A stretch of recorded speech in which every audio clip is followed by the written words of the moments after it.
fenomena yang sekarang modern, yang terjadi di abad modern, LGBT.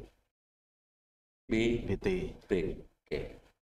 Kalau dalam sejarah, perilaku menyimpang ini terjadi pertama kali di zaman Nabi Lot. Itu homoseksual. Oke. Oleh Al-Quran itu disebutkan di 4 surat, jadi berulang-ulang. Surat Hud, ayat 80 dan seterusnya, surat Al-A'raf juga, kemudian di surat Al-Ankabut disebut oleh Al-Quran berulang-ulang. Salah satu hikmahnya ini adalah pelajaran agar manusia selalu ingat dan tahu peristiwa ini. Jadi wabil hasil ini adalah perbuatan yang terlaknat, yang terkutuk.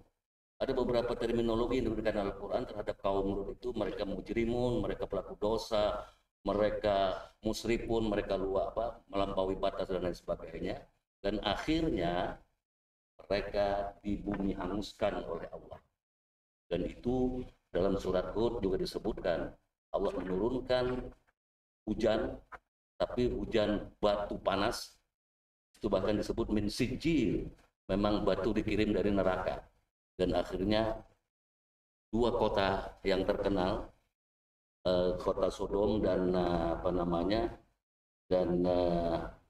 Gomora di lembah Yordan itu hangus, hilang, lenyap. Nah, sebenarnya saya ingin tegaskan, ini jarang kita ketahui dan pemerintah juga tidak pernah mengangkat. Di Indonesia pernah terjadi serupa ini. Di daerah Banjarnegara, ya, sebuah dosa bernama Legitan atau apa, itu hilang pada tahun 54. Hilang setengah malam. Karena potongan gunung di daerah Dieng itu terbang, langsung menimpa desa itu yang malam itu sedang berpesta, melakukan seks dan lain sebagainya, bahkan anak terhadap orang tua sudah kena, mereka sudah mabuk semua dan hilang. Dan sampai sekarang desa itu kayak bukit, bisa datang di daerah Banjarnegara. Saya pernah ke sana, tapi tidak banyak orang yang berani menceritakan itu. Padahal ini sebenarnya hampir sama. Itu dalam sekejap hilang sampai sekarang. Jadi gunung itu sampai sekarang kayak dipotong, kayak tumpeng itu dipotong, ya, terbang. Kalau longsor tidak mungkin karena antara desa itu dengan gunung itu jauh dan ada sungai. Dan desa-desa sekitarnya dia tidak tahu, pagi baru mereka tahu. Karena malam itu hujan lebat, mereka tidak berani keluar rumah, tapi desa ini, bahkan hujan lebat malam itu mereka berpesta pora, bermabuk-mabukan, karena selama ini mereka adalah desa yang paling makmur. Nah, ini barangkali dalam Al-Quran yang disebut istidraj, Allah limpahkan mereka nikmat yang besar, tapi nanti nikmat menjadi laknat dan sampai hilang. Tahun 54, 24 April tahun 54 kejadian.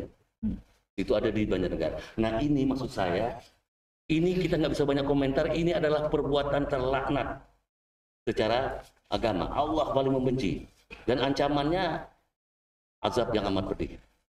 Ya, azab yang amat pedih. Nah, khusus untuk kita orang Riau, kita orang Melayu, ya, barangkali kita harus ingat firman Allah surat Al-Anfal. Surah Al-Anfal ayat 25, wattaqu fitnatal la tusibanna alladzina zalamu minkum khassah wa'lamu annallaha syadidul iqab. Oke. Kalau perbuatan LGBT ini berkembang dan kita biarkan begitu saja, sangat mungkin bumi Melayu juga akan kena azab Allah Subhanahu wa taala. Dan di sini ayat ini menegaskan, takutlah kamu kepada azab Allah yang tidak hanya menimpa orang zalim saja, tapi semua rakyat juga kena. Ayat ini mengajarkan ini tanggung jawab masyarakat, ya, tanggung jawab umara, tanggung jawab ulama, dan tanggung jawab umat. Karena akibat perbuatan satu orang yang LGBT, Allah akan menurunkan azab, semua akan kena. Orang yang sedang bersujud pun bisa kena. Misalnya kalau banjir diturunkan atau gempa, ya orang yang sedang bersujud bisa terkena. Makanya inilah tanggung jawab kita. Tidak hanya di tangan pemerintah, tapi harus seluruh komponen masyarakat ini harus berjibaku. Bagaimana caranya Ini kan penyakit ya Bu ya. Berarti kalau penyakit masih bisa diobati, ya kan?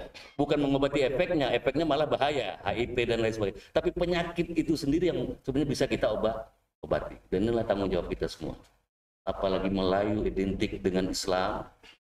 Kalau kata Ibu ini sudah berkembang dari mana-mana sebenarnya, ya kan? Cuman orang tuh ya karena ini dianggap masih tabu. Dan kita juga tidak punya dasar hukum yang kuat bagaimana untuk menindak orang ini secara hukum juga nggak ada sampai sekarang, ya kan? Maka betul tadi ini pemerintah harus apa namanya sudah ancang-ancang bagaimana, ya. Tapi secara moral sebenarnya ya kalau bagi kita umat Islam tingkatkan ketakwaan mereka, keimanan mereka agar mereka terhindar dari. Tapi itu berangkat dari keluarga. Ku anfusakum wa ahlikum. Nah, saya kira ini. Jadi saya tidak bisa banyak. Bagi teman-teman yang mendalami silahkan surat Al-Hud buka, surat Hud ayat 80-an, surat Al-A'raf juga ayat 80-an, nanti surat Al-Ankabut buka, itu cerita.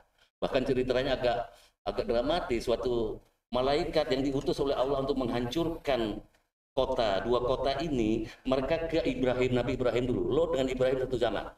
Okay. Ke Nabi Ibrahim menyampaikan berita bahwa Ibrahim akan diberi putra. Itulah nanti Ishak. Ya, dan kita tahu Nabi Siti Sarah begitu lama mandul, ya kan? Malah Ismail lebih dulu lahir, baru nanti Ishak, Yakub. Dan ketika para malaikat itu bertemu dengan Ibrahim, Ibrahim juga sudah tadi agak ketakutan, tapi akan terjadi dialog. Ibrahim menyinggung bagaimana itu nasib Lot, bagaimana itu umat Nabi Lot. Lalu malaikat menjawab, tenang saja, Allah sudah mengambil keputusan. Ya itulah mereka langsung pergi ke kaum Lut. Bagi kaum Lut, Nabi Lut bingung. Ini malaikat ganteng-ganteng. Apa kata Nabi Lut? Sesak dada saya kalian datang ke sini rame-rame.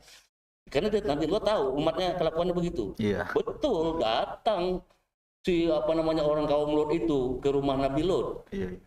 Lalu Nabi Lut bilang begini, kenapa sih kalian kok suka dengan sama jenis? Ini anak saya loh, putri 2 orang. Itu lebih terpuji kalian. Apa mereka jawab mereka?